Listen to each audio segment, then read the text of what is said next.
हैं, जो लौंडियाबाजी करते हैं, जो ओयो रूम जाते हैं, जो प्रोस्टिट्यूट्स बुलाते हैं, जो अपनी माँ के साथ हम बिस्तरगी करता है, जो अपनी माँ के ब्रा के बटन्स को लगाता है, जो माँ नमाज पढ़ती है लेकिन माँ के साथ एक बिस्तर पर सोता है। तो ऐसे लोगों ने मुझे मैसेज किया था कि हैप्पी वेकेशन। तो ये आपने देखा होगा कि मुसलमान जो हैं, जब कोई नॉन मुसलमान को बोला इनको अच्छा लगे अच्छे करैक्टर वाला, तो उसको जाके फौरन कहेंगे आप कलमा पढ़ लें, आप तो बड़े अच्छे इंसान हैं। मुझसे बहुत बार कहा गया है, आपसे बहुत बार कहा, हर ये कहते हैं। इसकी साइकोलॉजी देखें जरा, इसको थोड़ा सा एनालिसिस करें। पर्दा जो है इसको हम किसी एक खास रिलीजन के साथ एसोसिएट कर सकते हैं। जो हमारे सो कॉल्ड इल्हामी किताबें हैं और जो उनको मानते हैं और इसकी बेसिस पे जजमेंट्स बनाने लग जाते हैं, ये क्रिमिनल है कि आपका फेस छुपा हो और हम आपकी आईडी जो है वो छुपाएं। इतनी ढेर सारे मसाइल के वो चेहरा आपने छुपाना है, इससे छुपाना है, उससे नहीं छुपाना है। तो हर चीज की सजा चेहरा छुपाना, हर चीज में बेइज्जती का एलिमेंट चेहरे छुपाने से जुड़ा हुआ है। सिर्फ इसलिए कि आप मर्द नहीं है तो आप अपने चेहरे को छुपाएंगे। नंबर 1, हर मुसलमान समझता है कि नॉन मुसलमान तो अच्छा हो ही नहीं सकता, नॉन मुसलमान बुरा होता है। आप इस माइंडसेट, ये माइंडसेट तो एक नौजवान का नहीं है, ये 1.5 अरब मुसलमानों का है कि आप कितने ही अच्छे क्यों ना हो, कितने अच्छे आपने काम क्यों ना किए हो, आप गैर मुस्लिम हैं तो आप गैर मुस्लिम हैं तो आप नीचे। बाजी देखिए ये बुर्का वाली जो है ना, अपने बुर्के में साड़ियां घुसाए जा रही हैं, साड़ियां घुसाए जा रही हैं। मैंने कहा कि ये चोरी कर रही थी। हाँ बाजी, मोहम्मद अली रोड में बॉम्बे में। हाँ बाजी देखिए हिजाब पहन करके आती है और चोरी करती है। तो मैंने उसको कहा कि हिजाबन तो जहादन होती ही है। और मैंने मुजफ्फर भाई जैसे ही ये बात कहा ना कि हिजाबत तो जहादन होती ही है, वो कह रहा आप नाज़िया इलाही खान है ना। तो मैंने कहा भागो यहाँ से।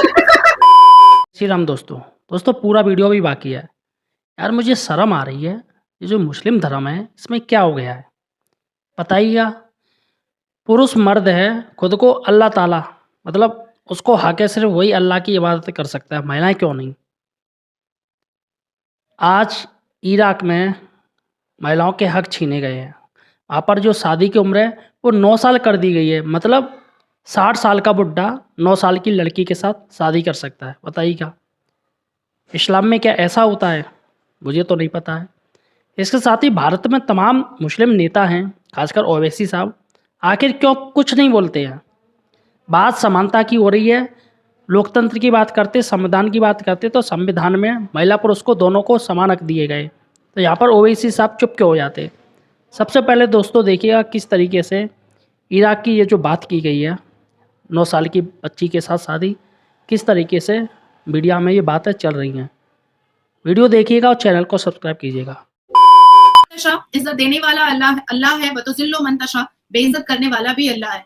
तो स्ट्रैटेजी कोई भी बना ले, इतनी लंबी लंबी दाढ़ी वालों ने बहुत स्ट्रैटेजी बनाई, और जो फेक मुस्लिम जो दारू पीते हैं, जो लौंडियाबाजी करते हैं, जो ओयो रूम जाते हैं, जो प्रोस्टिट्यूट्स बुलाते हैं, जो अपनी माँ के साथ हम बिस्तरगी करता है, जो अपनी माँ के ब्रा के बटन्स को लगाता है, जो माँ नमाज पढ़ती है लेकिन माँ के साथ एक बिस्तर पर सोता है। तो ऐसे लोगों ने मुझे मैसेज किया था कि हैप्पी वेकेशन। तो बतो इज्जो मंतशा, मैं 2 घंटे में रिटर्न आई और पूरी इज्जत आबरू के साथ आई। लेकिन हाँ, ये सिनेरियो क्रिएट किया गया था पाकिस्तान से ही। आप जो कह रही है ना कि शिवम दुबे की वाइफ ने पहले स्टार्ट किया था, नहीं अच्छा। ये इसका बिस्मिल्लाह हुआ था पाकिस्तान से ही। पाकिस्तान में एक जफर अहमद नाम का एक बंदा था जिसने उत्तर प्रदेश में, जो मैंने कावड़ यात्रा के नेम प्लेट पर के मुसलमान हिंदू का नाम क्यों रखेंगे, वो जो मैंने स्टेटमेंट दिया था, उसने उसको उठाया था, उस पर रिएक्शन बनाया था, जिसमें पाकिस्तान की एक हिजाबन और जिहादन भी बैठी थी। और बैठ करके उन्होंने मतलब बहुत अच्छे तरीके से जो वो लोग पाकिस्तान में करते हैं, भड़काना, बहकाना, और इमाम रेप कर ले तो उसका उसी का समर्थन करना, और ब्लास्फेमी के नाम पर किसी का गला कटवा देना। तो जो पाकिस्तान में होता है, उन्होंने उसी सिचुएशन में सारे सिनेरियो को मेरे लिए क्रिएट किया था। ये स्टार्ट पाकिस्तान से हुआ था। तो जब उसकी एक क्लिपिंग वायरल हुई, मैंने कहा कि क्या अवेसी लॉन्ड्री की दुकान खोल रहा है, कोई महमूद चप्पल की दुकान खोल रहा है। तो ऐसे बहुत सारे एग्जाम्पल मैंने दिए कि जब हिंदू मुसलमानों के नाम से कोई चीजें नहीं करते हैं, तो फिर मुसलमान महादेव ढाबा क्यों रखता है, या मुसलमान दुर्गा माँ ढाबा क्यों रखता है। भाई आप तो हिंदुओं को काफिर बोलते हो, और काफिर बोल करके इस्लाम के जस्टिफिकेशन पर माले गनीमत समझ करके उनकी बहु बेटियों को लूटते हो और उठते हो, उनके मंदिरों को तोड़ते हो। तो फिर आप उनका नाम रख करके क्यों कमा रहे हो। इट्स बेटर अपना नाम रखो, वो ज्यादा बेटर होगा। नाजिया इसलिए बुरी है, एक कि मुसलमानों को मैं अपने शरीर को नहीं दिखाती हूँ, छोटे छोटे टुच्चे टुच्चे कपड़े पहन करके, वो मेरी शरीर से एंटरटेन नहीं हो पाते हैं। दूसरा है कि मुसलमान मजार करे, मदरसे में मत करे, गाड़ी में खींच करके मत करे, या ओयो ले जाकर करे। मैं तो साफ सुथरा बोल देती हूँ, तो इसलिए मुसलमानों को बुरा लग जाता है। और इस किस्म की जो आवारा बच्चलन औरतें हैं, जो बरा चट्टी पहन करके मुसलमानों को शरीर से भी अपने खुश करती हैं और अपने भाइयों को समर्थन करके भी खुश करती हैं, तो उससे तो मुसलमान पुरुष खुश रहेंगे ही। अब अभी आज से मैं इतने बड़े बड़े क्लेवेज का कपड़ा पहन करके नाच गाना करती रहूं और इंस्टाग्राम पे पोस्ट करती रहूं, तो मुसलमान बड़े खुश हो जाएंगे, क्योंकि मेरा अगाड़ और पिछाड़ देखेंगे वो। मुसलमान पुरुषों को और चाहिए क्या? तो वो अंजुम खान तो वर्बली एंटरटेनमेंट तो वो सारे मुसलमानों को कर रही है ना। वो बीवी जरूर शिवम दुबे की है, लेकिन ये एंटरटेनमेंट तो वो वर्बली वो सारे मुसलमान पुरुषों को दे रही है। अब ये फैसिलिटी तो मुझसे मिलेगा नहीं किसी को, ये फैसिलिटी तो दूर दूर तक नहीं मिलेगा, तो इसलिए मुसलमान मेरे से चिड़े रहते हैं और मैं साफ सुथरा बोलती हूँ।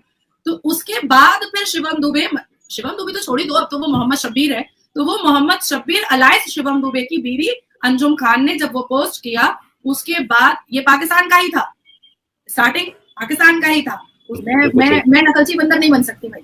वो सर सैयद अहमद खान की एक वो आई थी ना, रस्म और रिवाज की पाबंदी के जराइज, तो उन्होंने उसमें कहा था, नकलची बंदर का जिक्र किया था। तो मैं बहुत इंटेलिजेंट मुस्लिम हूँ, तो मैं नकलची बंदर वाली मुसलमान बिल्कुल नहीं। लेकिन इस्लाम के अंदर तो आपको नकल ही करनी होती है, आपने जो आपको कहा गया उसके ऊपर ही आपको फॉलो करना। I can't do this. I always trying to apply my mind.